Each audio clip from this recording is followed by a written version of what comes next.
Bismillahirrahmanirrahim. Today we shall continue our different types of concept. Vazgeçin episode.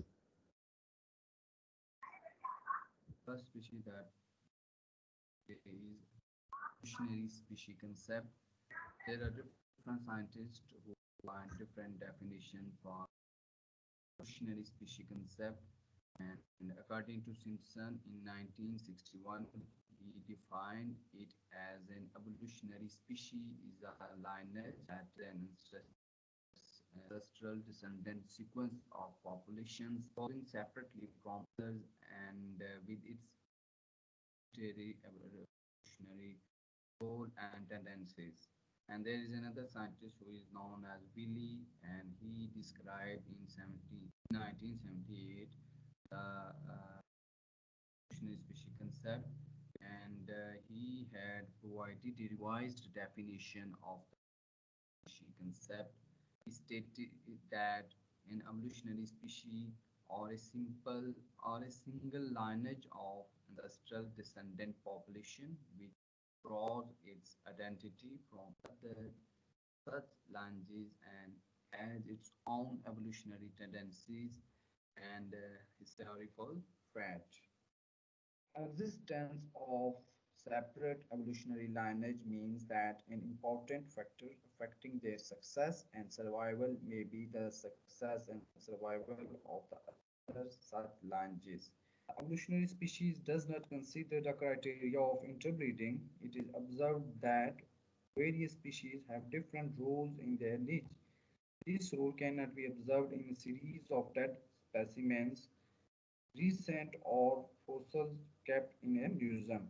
Valid and sufficient evidence of separation and unity in rules can, however, be obtained from observations on such specimens. Morphological resemblance and differences are related to rules if they are adaptive in nature. And the distinction between species may be difficult to observe in practice due to the fact that often a few features are observed to distinguish between them. It seems clear that the evolutionary species concept justifies bringing to bear ecological behavior, genetic, and morphological evidence as a reflection on evolutionary separation. And it is the evolutionary distance between the populations which accounts for species differences, and of course without evolution speciation is not possible at all. सो जो evolutionary species है वो basically एक हम कहते हैं कि lineage है, और वो जो लाइनेज होता है वो इंसेस्ट्रल डिसेंडेंट का जो सीक्वेंस होता है वो हमें शो करवाता है, और ये हमें बताता है कि कैसे वो एक दूसरे से क्या हुए हैं, वो इवॉल्व हुए। और ये जो एवोल्यूशनरी स्पीशी कंसेप्ट है ये इंटरब्रीडिंग को नहीं देखता, और इसको एक्सप्लेन करने के लिए डिफरेंट साइंटिस्ट ने अपनी अपनी क्या दी हैं, डेफिनेशंस दी हैं। And next species concept is cladistic species concept, and Ville in 1978 modified the evolutionary species concept and defined a species is a single lineage ancestral descendant population of organisms which maintain its identity from other such lineages and which has its own revolutionary tendencies and historical fact. He stressed upon historical fact instead of evolutionary role. It is a shift from ecological point of view to a historical context resulting from apomorphic changes within single branch of a cladogram, and other scientists call it as phylogenetic species concept. Willie stated that each species is internally similar to part of phylogenetic tree, and this is called cladistic species concept. The next species concept is known as biosystematic species concept, and according biosystematic species concept includes experimental taxonomic studies also. Variation that take place in reciprocal transplant and hybridization are to be included successfully. Most common examples of ecotypes. Most common examples are ecotypes, ecospecies, and co-species. And what is ecotype? Ecotype is basically closely related but ecological distinct populations which are largely infertile are called ecotypes. And eco-species are similar but their hybrids between them are of reduced viability. यानी जो eco species होती हैं वो similar तो होती हैं, लेकिन जो इनके हाइब्रिड्स होते हैं वो जो उनकी वियबिलिटी होती है वो रिड्यूस होती है. And co-inospecies, these are not infertile at all.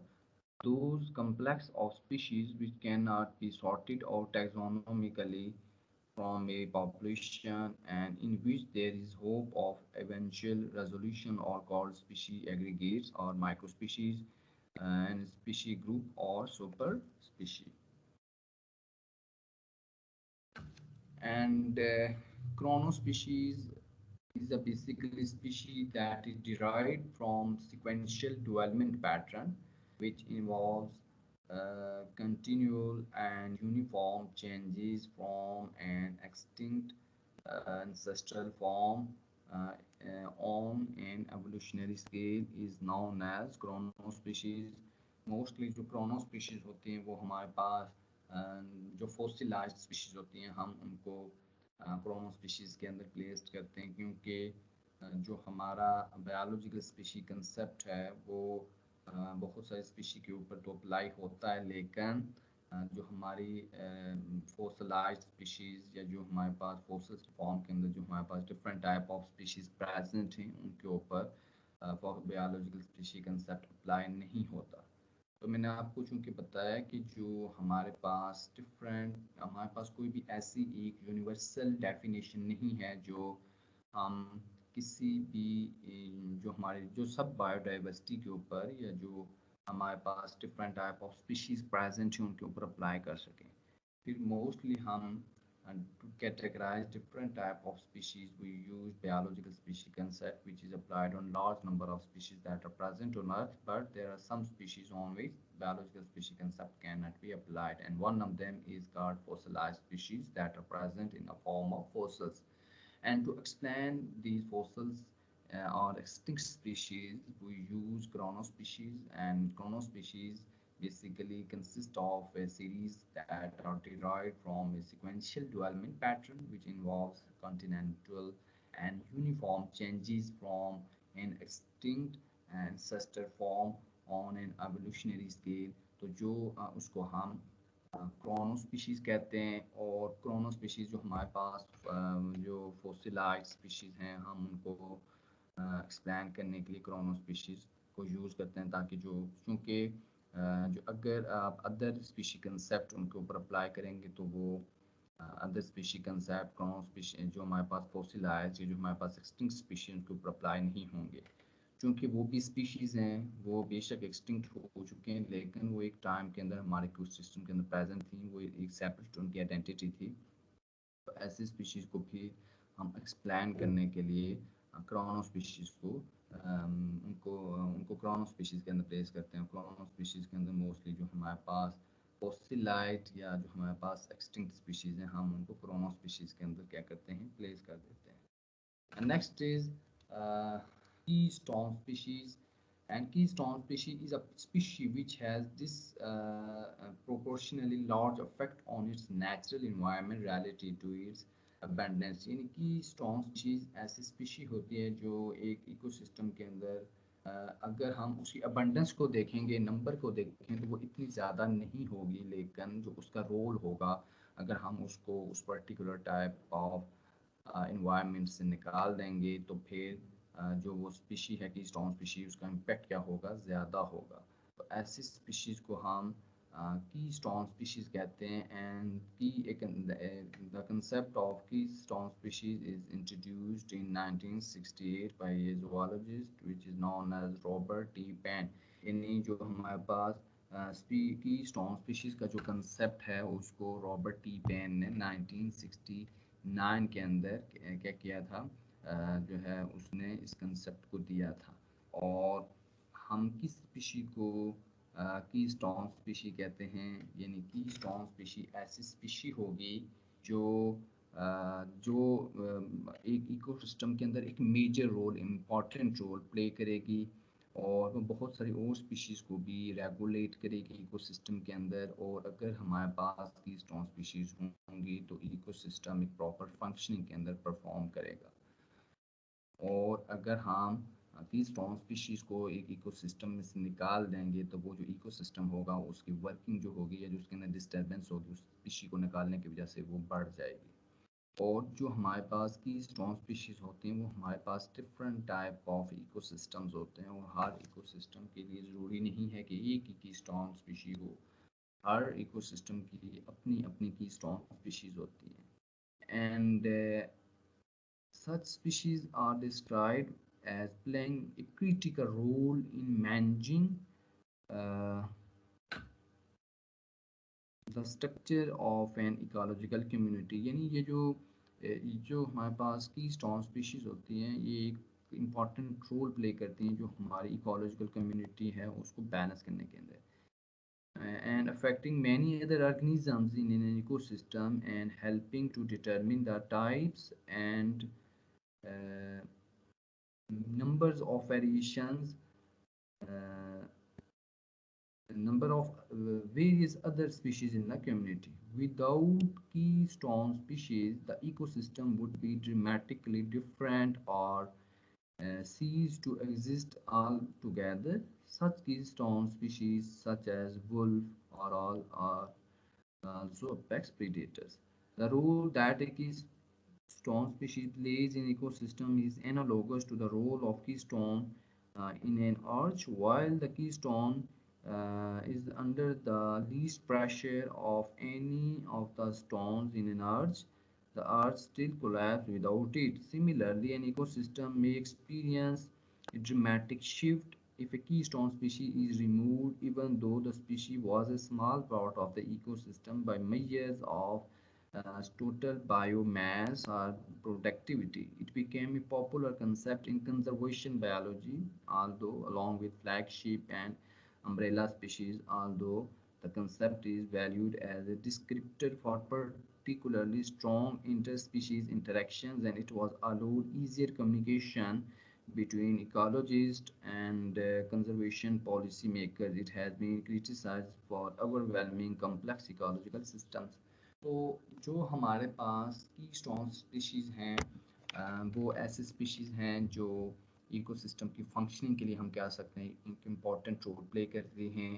और अगर हम जो की स्ट्रॉन्ग स्पीशी है, अगर हम जो हमारे पास एक इकोसिस्टम है उसमें से हम उसका टोटल बायोमास निकालें तो वो बहुत लेस होता है, लेकिन जो उसका इम्पैक्ट होता है वो इकोसिस्टम के ऊपर बहुत ज़्यादा लेवल के ऊपर पड़ रहा होता है। और इसीलिए हम उसको की स्ट्रॉन्ग स्पीशी कहते हैं कि वो जो इकोसिस्टम है उसकी प्रॉपर फंक्शनिंग के लिए वो स्पीशी हमारे लिए रिक्वायर्ड होती है।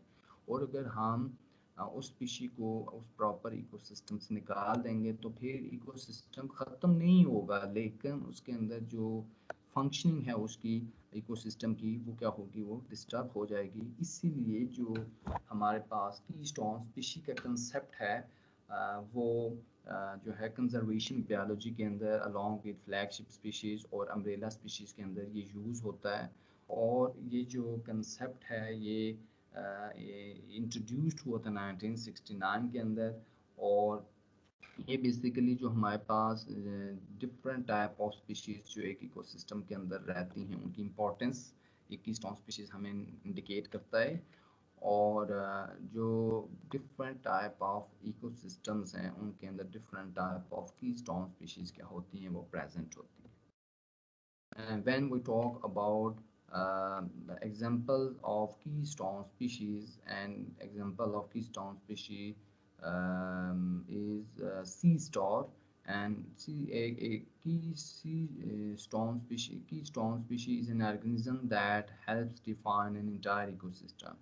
And by keeping populations of mussels and barnacles in check, this sea star helps ensure healthy populations of seaweeds and communities that feed on them, sea urchins, sea snail and bivalves। यानी जो भी हमारे पास की strong species होती है वो हमारे एक पूरे जो होल इकोसिस्टम है उसको की स्ट्रॉन्ग स्पीशी डिफाइन कर रही होती है।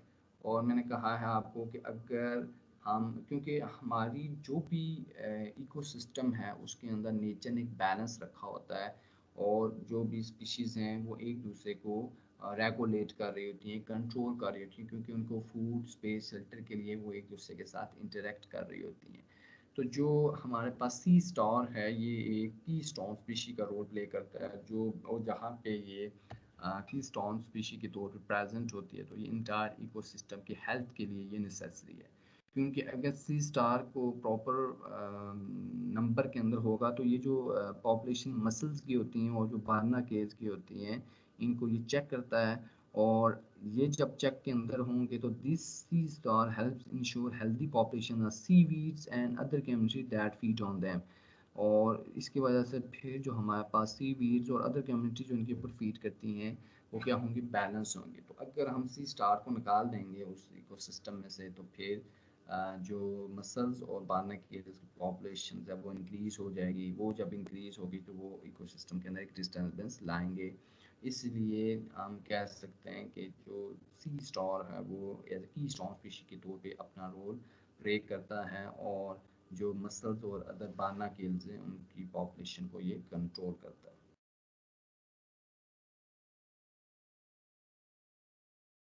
Next is American alligator. Alligators use their tails to make burrows to stay warm, and when they move on, these burrows fill with water, which is used by other species. Alligators are also predators, keep the number of species in check. यानी ये जो American alligator है, it's basically reptile, और ये different type of बर्रोज को form करता है, और उन बर्रोज के अंदर वो वाटर को डालता है, और जिस जब ये बर्रोज के अंदर वाटर जाता है तो इसको अदर जो स्पीशीज़ उस एरिया के अंदर होती हैं वो भी बेनिफिटेड होती हैं, उनको भी क्या होता है, फ़ायदा होता है। और जो एलिगेटर्स हैं ये एज ए प्रीडेटर्स भी मौजूद होते हैं, और जो अदर स्पीशीज़ होती हैं उस पर्टिकुलर टाइप ऑफ इन्वायरमेंट के अंदर, तो उसको ये क्या करती हैं, ये चेक करती हैं, और जब ये चेक करती हैं तो फिर ये जो इकोसिस्टम है वो उसके अंदर ये उसके अंदर की स्ट्रॉन्ग स्पीशी के तौर पे अपना रोल प्ले करती हैं। लेकिन अगर हम इनको निकाल देंगे उस इकोसिस्टम में से तो वो इकोसिस्टम तो रहेगा, लेकिन उसके अंदर डिस्टर्बेंस जो होगी वो ज़्यादा होगी। और next is beavers. Beavers are considered habitat engineers because they change the environment by building dams, and this dam building provides still water in which many species flourish. तो ये जो हमारे पास बीवर्स होते हैं इनको हम हैबिटेट इंजीनियर्स कहते हैं, और ये चेंज करते हैं इन्वायरमेंट को बाय बिल्डिंग डैम्स, और ये जो डैम्स बिल्ड करते हैं उसके अंदर वाटर होगा, उसकी वजह से जो अदर स्पीशीज़ होती हैं वो फ्लोरिश करती हैं, क्योंकि जो वाटर है वो एक इम्पॉर्टेंट एबायोटिक कंपोनेंट है, और जो लाइफ की मैनी एक्टिविटीज़ हैं that are regulated by water. So the beavers make availability of water to other species that so that they can flourish easily, and they are also known as habitat engineers by changing the environment by building dams. Next is bees. By pollinating plants, bees contribute to their survival. The plants are shelter for insects which are often eaten by other species like birds. तो जो हमारे पास different type of ecosystems के अंदर बीज present होती हैं वो पोलिनेशन करती हैं, और जब वो पोलिनेशन होगी तो जो हमारे पास डिफरेंट टाइप ऑफ प्लांट्स होते हैं उनकी रिप्रोडक्शन होती है। तो अगर हम किसी भी पर्टिकुलर टाइप में से इन पोलिनेटिंग एजेंट्स को, या ये जो बीज हैं हम इनको अगर निकाल देंगे तो फिर जो पोलिनेशन का प्रोसेस वो स्लो हो जाएगा, और जब वो प्रोसेस स्लो हो जाएगा तो फिर जो इकोसिस्टम की प्रॉपर फंक्शनिंग है वो डिस्टर्ब होगी। दो जो बीज हैं ये एक स्पीशी अगर किसी इकोसिस्टम के अंदर है तो फिर इसका जो इम्पैक्ट है वो इकोसिस्टम के ऊपर बहुत ज़्यादा टाइम के ऊपर पड़ता है, यानी बहुत ज़्यादा इकोसिस्टम को अफेक्ट करता है, ठीक है। तो नॉर्मली मैंने आपको बताया कि जो भी आपका इकोसिस्टम है उसके अंदर नॉर्मल जो स्पीशीज़ होती हैं वो एक दूसरे के साथ इंटरेक्ट करती हैं, और एक जो स्पीशी है उसकी दो तरह की नीड्स हैं, एक बायोटिक और एक एक बायोटिक। जो चीज़ें होती हैं वो डिफरेंट टाइप ऑफ स्पीशीज जिसके साथ इंट्रैक्शन करती है वहाँ पे रहती है। और एबायोटिक फूड स्पेस शेल्टर ये उसकी एबायोटिक कंपोनेंट है। तो एक स्पीशी के लिए ज़रूरी है कि वो बायोटिक और एबायोटिक कंपोनेंट से साथ इंटरेक्ट करे ताकि अपने सर्वाइवल को क्या कर सके, बढ़ा सके। तो जो हमारे इको सिस्टम के अंदर डिफरेंट टाइप ऑफ स्पीशीज़ होती हैं वो एक दूसरे के साथ इंटरेक्शन करती हैं। और as you know in a particular ecosystem there are many different species of animals and plants, and if you remove only one species then according to logic it should have a minimum impact on the ecosystem health because there are many other species that are present on ecosystem. But keystone species are basically the species that have very important uh, role in maintaining the health of that particular type of ecosystem. That's why they are called keystone species, which are very low in number, but their impact is greater than their number. So we can say that जो हमारे पास बीज होती हैं ये इनका जो number है वो तो कम होता है, लेकिन ये पोलिनेशन के प्रोसेस के अंदर इन्वॉल्व होती हैं, और जब पोलिनेशन के अंदर इन्वॉल्व होंगी तो फिर ये जो इकोसिस्टम की हेल्थ है वो इन्हीं की वजह से क्या होती है, मेंटेन होती है। इसी तरह जो एलिफेंट्स हैं, elephants are present normally in grassland ecosystem and by eating small trees elephant preserve the grassland because the grassland need plenty of sunlight to survive. If they were not then the savanna would convert into a forest or shrubland. तो जो भी हमारे पास eco system होता है उसके different requirements होती हैं। और नॉर्मल जो हमारे पास इको सिस्टम होता है वो फॉरेस्ट इको सिस्टम होता है, वो डेजर्ट इको सिस्टम होता है, वो ग्रास लैंड इको सिस्टम होता है, वो जो है many other eco system also present. तो हर इको सिस्टम अपनी जो आइडेंटिटी है उसको मेंटेन रखता है, और उसके अंदर डिफरेंट टाइप ऑफ जो स्पीशीज़ हैं उनका क्या होता है, रोल होता है। तो नॉर्मली जो एलिफेंट हैं ये जो स्मॉल ट्रीज़ हैं इनको खाते रहते हैं। और अगर ग्रास लैंड के अंदर एलिफेंट प्रेजेंट होंगे तो फिर जो ग्रॉसेस हैं वो उनका साइज एक रेंज के अंदर रहेगा, वो कंट्रोल मैनर के अंदर ग्रो करेंगे। और अगर हम एलिफेंट को उस इकोसिस्टम से, जो ग्रॉस लैंड इकोसिस्टम है, अगर हम उसको वहाँ से निकाल देंगे तो फिर वो जो इकोसिस्टम है उसके अंदर जो ट्रीज़ जो ग्रासेस हैं वो ग्रो करती जाएंगी, और अल्टीमेटली जो हमारे पास ग्रॉस लैंड इकोसिस्टम है वो फॉरेस्ट के अंदर कन्वर्ट हो जाएगा। और आप जानते हैं कि जो हमारे पास पर्टिकुलर स्पीशीज होती है उस पर्टिकुलर टाइप ऑफ इन्वायरमेंट के अकॉर्डिंग उसने खुद को अडॉप्ट किया होता है। और जब कोई ग्रास लैंड फॉरेस्ट इकोसिस्टम के अंदर कन्वर्ट हो जाएगा तो फिर जो जहाँ पे वो स्पीशीज़ हैं उनको उनके ऊपर वो सही तरह से ग्रो नहीं करेंगे। फॉर एग्जांपल जहाँ पे डिफरेंट टाइप ऑफ हमारे पास जो है वो ग्रासेस हैं तो उनको प्लेंटी ऑफ लाइट चाहिए होगी। तो अगर हमारे पास फॉरेस्ट इकोसिस्टम होगा तो फिर वहाँ पे जो डोमिनेशन होगी वो ट्रीज़ की होगी, और जो ग्रासेस हैं उनको लाइट पेनिट्रेशन नहीं होगी और अल्टीमेटली वो ख़त्म हो जाएंगी। इसलिए जो एलिफेंट हैं जब हम ग्रास लैंड के अंदर उनके रोल को देखते हैं तो they play very important role, and they are present as keystone species by regulating different type of grasslands in check, and prevent the grassland ecosystem to convert into forest ecosystem. So the elephants in the grassland ecosystem are known as keystone species of grassland ecosystem. Like tortoise, these tortoise make large burrows that are used by more than 350 species, including owls, snakes, and frogs. And it is gopher tortoises also play important role as keystone species. And next is grizzly bears. Grizzly bears are play important role as predators. And predators are those organisms which kill a prey, and predators normally check the population, normally keep in check the population of prey so that ecosystem worked in a controlled manner in a healthy environment. And as predators, bears keep down the number of several species like moose and elk, and they also carry and deposit seeds throughout the ecosystem. Bears that eat salmon will leave their dropping and particularly eaten remains that provide nutrients such as sulfur, nitrogen, and carbon to the soil. तो जो हमारे पास जो grizzly bear हैं वो भी as a predator काम करते हैं, और इकोसिस्टम के अंदर जो भी हमारे पास डिफरेंट टाइप ऑफ स्पीशीज़ हैं उनके ऊपर चेक रखते हैं। क्योंकि अब डिफरेंट टाइप ऑफ जो स्पीशीज़ वो आपस में बायोटिक इंटरेक्शन क्यों करती हैं, क्योंकि वो फूड चाहिए होती है उनको, और नीड्स होती हैं बियोलॉजिकली। तो उनमें से एक इम्पॉर्टेंट नीड है, हम उसको फूड कहते हैं, और फूड के लिए जो कार्निवोर्स हैं वो मोस्टली किसी प्रे को क्या कर देते हैं, किल करते हैं। और नेचर ने ऐसा मैकेनिज्म बनाया हुआ है कि जो हमारी पॉपुलेशन है वो प्रीडेटर के थ्रू जो प्रे है उसकी मेंटेन रहती है। क्योंकि अगर हम प्रीडेटर पे प्रे की पॉपुलेशन को इंक्रीज कर देंगे तो वो भी किसी न किसी स्पीशी को कंट्रोल कर रहा होगा, तो फिर उसके ऊपर क्या होगा, इम्पैक्ट होगा।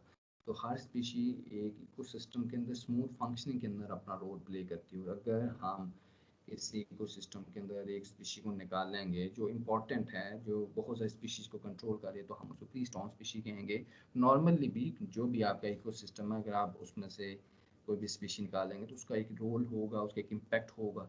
लेकिन हम कीस्टोन स्पीशी ऐसे स्पीशी को कहेंगे जो इसका इम्पैक्ट लार्ज इम्पैक्ट होगा, जो ज़्यादा स्पीशीज़ को अफेक्ट करेगा, और ना सिर्फ अफेक्ट करेगा बल्कि उसके न होने की वजह से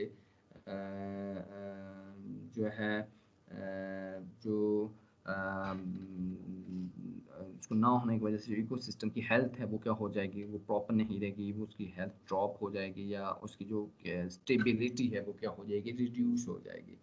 तो ये जो ग्रिजली बियर्स हैं ये प्रीडेटर के तौर पे काम करते हैं, और जो हमारे पास मूज और एल्क हैं उनको कंट्रोल करते हैं। इसके अलावा ये इनका एक और इम्पॉर्टेंट रोल ये है कि ये जो डिफरेंट टाइप ऑफ सीड्स हैं ये अपने साथ डिपॉजिट करके इकोसिस्टम के अंदर इनका डिस्पर्सल करते हैं, और जब ये डिस्पर्सल करते हैं तो डिफरेंट टाइप ऑफ जो बर्ड्स हैं वो क्या डिफरेंट टाइप ऑफ जो प्लांट्स हैं वो क्या करते हैं, वो वहाँ पे ग्रो करते हैं। तो सो हम कह सकते हैं जो ग्रिजली बियर्स हैं वो भी एज ए की स्टोन स्पीशी अपना रोल क्या करते हैं, वो प्ले करते हैं। इसी तरह hummingbird play important role in pollination.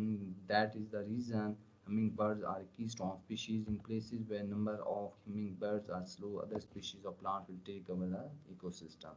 और अगर ये जो हमिंग बर्ड्स हैं ये भी पर्टिकुलर टाइप ऑफ जो हमारे पास इन्वायरमेंट है उसके अंदर की स्टोन कृषि के तौर पे अपना रोल प्ले करते हैं। अगर हम उनको जो किसी भी इकोसिस्टम से निकाल देंगे और जिस इकोसिस्टम के अंदर वो प्रेजेंट है, तो फिर उसकी वजह से जो वहाँ पे बायोडाइवर्सिटी उसके ऊपर क्या होता है, इम्पैक्ट पड़ता है, और जो हमारे पास इकोसिस्टम की हेल्थ है वो क्या हो जाती है, रिड्यूस्ड हो जाती है। Next is jaguars or predators, and they make as there are many keystone species, they have a diverse diet of about 87 different species, which contributes to their importance by keeping the number of those species in balance. तो ये जो jaguars हैं ये भी as a predatory role अपना play करते हैं, और ये भी keystone species के तौर पे अपना रोल प्ले करते हैं, और इनका जो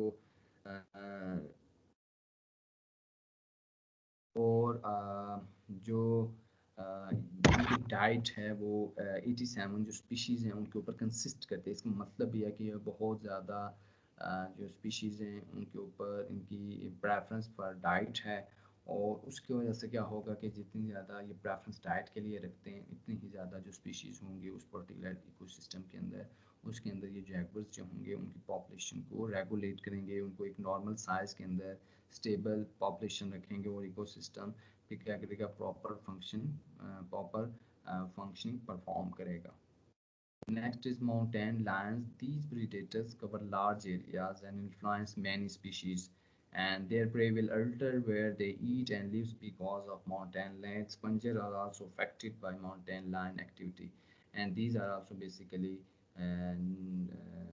predatory species, and they also check the number of other species that are present in ecosystem. Next is Pacific salmon. Salmon die after spawning, and this brings important nutrients to the place where they were born, and their death provides food for many other species in the area। यानी जो सॉल्मन fish है ये इस पानी के बाद die करती है और ये जो इस जगह के ऊपर होगी वहाँ पे बहुत ज़्यादा न्यूट्रिएंट्स अवेलेबल करती है और ये जो न्यूट्रिएंट्स हैं ये अदर जो स्पीशीज़ होंगी वो इनको यूज़ करेंगी और अपने सर्वाइवल को क्या करेंगे, बढ़ाएंगे। And next is tiger sharks. These sharks will eat practically anything. These self-controlled populations of sea turtles and dugongs who may cause overgrazing of the sea grasses in Western Australia. Since sea grasses is where fish lay their eggs, overgrazing would lead to fewer fish. तो ये जो tiger shocks हैं ये भी जो हमारे पास Mary ये जो हमारे पास वाटर इकोसिस्टम होगा उसके अंदर ये जो डिफरेंट जो स्पीशीज़ हैं उनको ये कंट्रोल करेगी। और ये जो टाइगर शॉर्क्स हैं ये बेसिकली ये जो सी टर्टल्स हैं और डगोंग्स हैं उनकी पॉपुलेशन को ये कंट्रोल करती है। उनकी ये प्रीडेटर है, उनको जब ये खाएगी तो फिर उसकी वजह से जो सी ग्रॉसेस हैं वो क्या होंगी, कंट्रोल के अंदर रहेंगी। क्योंकि अगर ये जो सी टर्टल्स और ये जो डेगोंग्स जो अपनी अगर इनका पॉपुलेशन का नंबर इंक्रीज होगा तो ये फिर अवर ग्रेजिंग करेंगे सी ग्रासेस की। और जो सी ग्रास है वो बेसिकली इंपॉर्टेंट है डिफरेंट टाइप ऑफ फिशेस के लिए जहाँ पे वो अपने एग्स को ले करते हैं। और अगर फिर जो है अगर ये सी ग्रासेस नहीं होंगी तो फिश की रिप्रोडक्शन के ऊपर फ़र्क पड़ेगा और हमारे पास जो फिशेस का नंबर आएगा वो क्या हो जाएगा, रिड्यूस हो जाएगा। सो हम देख सकते हैं कि सिर्फ टाइगर शॉक्स जो हैं वो सी टर्टल्स और जो अदर स्पीशीज़ हैं उनको कंट्रोल करती हैं और जब वो कंट्रोल होंगे तो जो अवर ग्रेजिंग है वो सी वीड्स की ख़त्म हो जाएगी। और अगर वो ख़त्म हो जाएगी तो सी ग्रास अवेलेबल होगी डिफरेंट टाइप ऑफ फिशेस के लिए जहाँ पे वो एग्स ले करती हैं और ये फिर ये इकोसिस्टम प्रॉपरली क्या करेगा, वो अपना फंक्शन परफॉर्म करेगा। Next is wolves. Being a top predator, wolves are important in many habitats, and wolves keep deer populations in check. And too many deer will eat small trees, which leads to fewer trees. In turn, where there would be fewer birds and beavers, and the whole ecosystem change. So we can say that wolves are also play important role as keystone species, and they basically check and kill the different populations of deer, and when they control and the population of deer then other trees remain in balance। and अगर वो balance के अंदर होंगे तो फिर जो birds उनके ऊपर सर्वाइव करेंगे ट्रीज के ऊपर, वो भी नंबर उनका मेंटेन रहेगा और इकोसिस्टम प्रॉपरली क्या करेगा, फंक्शन करेगा। So wolves also play important role as keystone species। तो जो different type of हमारे पास ecosystems हैं उनके अंदर different type of keystone species क्या करते हैं, वो अपना role ले। Next is ring species, and ring species is a connected series of neighboring populations of each of which can interbreed with closely sighted related populations, but for which there exists at least two end populations in the series which are too distantly related to interbreed, though there is a potential gene flow between each other, and these species are known as ring species। यानी ring जो species हैं जो हम ऐसी species को ring species कहते हैं जो जिनकी मैनी सब पॉपुलेशंस होती हैं और वो डिफरेंट वर्ल्ड की लोकेलिटीज़ के अंदर प्रेजेंट होती है। यानी ऐसी स्पीशीज जिसकी मैनी सब पॉपुलेशंस हों और उनमें से ज़्यादातर पॉपुलेशन सब पॉपुलेशन एक दूसरे के साथ इंटरब्रीड करती हों। लेकिन जो उसकी पेरीफेरी के अंदर जब हम उसको देखेंगे तो कुछ वो बहुत डिस्टेंटली होंगी और जब वो डिस्टेंटली मौजूद होंगी तो फिर वो एक दूसरे के साथ रिप्रोडक्शन नहीं करेंगी। आल दो कि उनके पास पोटेंशियल है कि वो एक दूसरे के साथ रिप्रोडक्शन कर सकती हैं, लेकिन चूंकि वो एक दूसरे से दूर होती हैं और हम उनको रिंग स्पीशीज़ कहते हैं। और ring species basically different geographical areas के अंदर प्रेजेंट होती है। जब हम उनको मैप के ऊपर शो करने की कोशिश करते हैं तो they resemble like a ring, that's why they are known as ring species। And ring species consist of many populations of a single species that so that many subpopulation can interbreed, but the subpopulation that are present on the periphery of that ecosystem they normally do not interbreed, although they have potential to interbreed with each other, and these species are known as ring species, and there are many ring species which are present in the world। Next is umbrella species. And umbrella species are species selected for making conservation related decisions, typically because protecting these species indirectly protects the many other species that make up the ecological community of its habitat. And species conservation can be subjective because it is hard to determine the status of many species. तो जो umbrella species हैं हम ऐसे species को कहते हैं जिनको हम कंजर्वेट पॉइंट ऑफ व्यू से देखते हैं, क्योंकि जो हमारे पास डिफरेंट टाइप ऑफ स्पीशीज़ हैं international union of conservation of nature के according there are many categories of species. और वो जो स्पीशीज़ की कैटेगरीज हम डेवलप करते हैं वो on the basis of their number that are present on earth. और नॉर्मली मैंने आपको बताया कि जो भी हमारे पास स्पीशीज़ होती हैं वो एक नेचुरली वो कंट्रोल हो होती हैं डेंसिटी डिपेंडेंट मैकेनिज़्म और डेंसिटी इंडिपेंडेंट मैकेनिज़्म। और जो किसी भी पॉपुलेशन को के नंबर को चेक में रखते हैं, क्योंकि अगर डेंसिटी डिपेंडेंट से जब वो एक दूसरे के साथ कंपेयर करेंगे डेंसिटी डिपेंडेंट जिसमें डेंसिटी का रोल नहीं होगा, नेचुरल इवेंट्स जो होंगे जैसे जियोलॉजिकल इवेंट्स लाइक अर्थक्वेक, और वो इवेंट जब पॉपुलेशन को कंट्रोल करेंगे तो हम उसको डेंसिटी इंडिपेंडेंट मैकेनिज्म कहेंगे।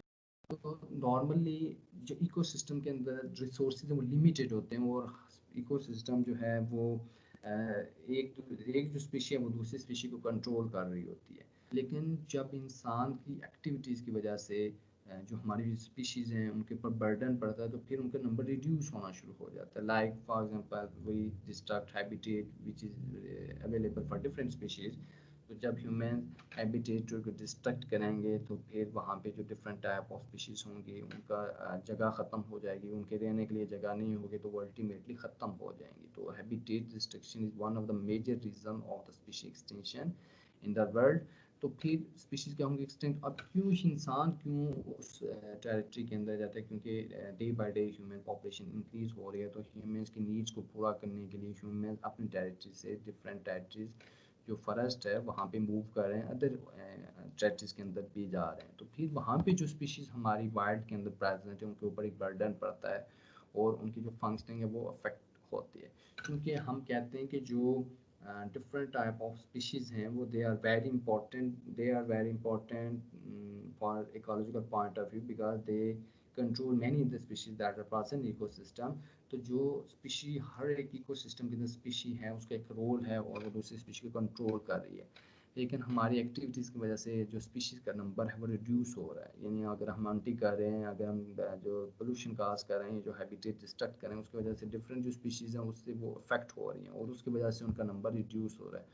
और कुछ हमारे पास ऐसी स्पीशीज़ होती हैं जो क्रिटिकल और इंडेंजर्ड पॉइंट के ऊपर मौजूद होती हैं जिनके अंदर नंबर हमारे पास रिड्यूस हो जाता है। तो फिर उस लिए ज़रूरी होता है कि हाँ उनके नंबर को मेंटेन करने के लिए इंक्रीज़ करने के लिए हम उनको कंजर्व करें, उनको ऐसे इन्वायरमेंट के अंदर रखें जहाँ पे जो ओस जहाँ पे इंसान का असर रसूख कम किया जाए और उनकी नंबर को इंक्रीज़ किया जाए ताकि उसका नंबर जब इंक्रीज़ होगा तो वो स्पीशी बैलेंस के अंदर फिर आ सके। तो फिर इसके लिए जो डिफरेंट हमारे पास स्पीशीज़ होते हैं हम उनके लिए डिफरेंट कंजर्वेशन प्रोग्राम बनाते हैं। और अब जब भी हम कंजर्वेशन प्रोग्राम बनाते हैं तो उसके अंदर बाज़ स्पीशीज़ होती हैं जिनकी टेरिटरी बहुत कम होती है जिनको कंजर्व करने के लिए, लेकिन बाज़ स्पीशीज़ जिनको हम अम्ब्रेला स्पीशीज़ कहते हैं they are present on very large area, और या जो उनकी टेरिटरी होती है वो बहुत ज़्यादा होती है। तो जब आप उनको कंजर्व करने के लिए टेरिटरी इंक्रीज़ करते हैं तो फिर उसके साथ साथ और भी जो बहुत सारी स्पीशीज़ हैं उनको बेनिफिशियल इम्पैक्ट मिलता है और वो भी क्या हो जाती हैं प्रोटेक्ट हो जाती हैं। तो बेसिकली आप प्रोटेक्ट एक को कर रहे होते हैं लेकिन उसकी वजह से जो अदर स्पीशीज़ होती हैं उसको भी बेनिफिशियल इम्पैक्ट मिलता है। तो ऐसी स्पीशीज़ को हम अम्ब्रेला स्पीशीज़ कहते हैं। और नॉर्मली जो अम्ब्रेला स्पीशीज़ होती हैं वो हम कंजर्वेशन पॉइंट ऑफ व्यू से उनको कंजर्व करते हैं। An example of an example of umbrella species would be a tiger. Efforts have been made to save the populations of wild tigers in order to save the other species that are present in the same ecosystem, such as leopard, monkey, hares। यानी जो tiger है ये एक umbrella species के तौर पर, क्योंकि हम इसको कंजर्व करने की कोशिश करते हैं और इसकी जो पॉपुलेशन है हमारे पास रिड्यूस हो चुकी है, तो जो इसकी टेरिटरी थी वो बहुत ज़्यादा होती है। That's why efforts have been made to save the populations of wild tigers in order to save the other species that are present in the same ecosystem, such as leopard, monkeys, hares, and boars. And second example of umbrella species, northern spotted owl.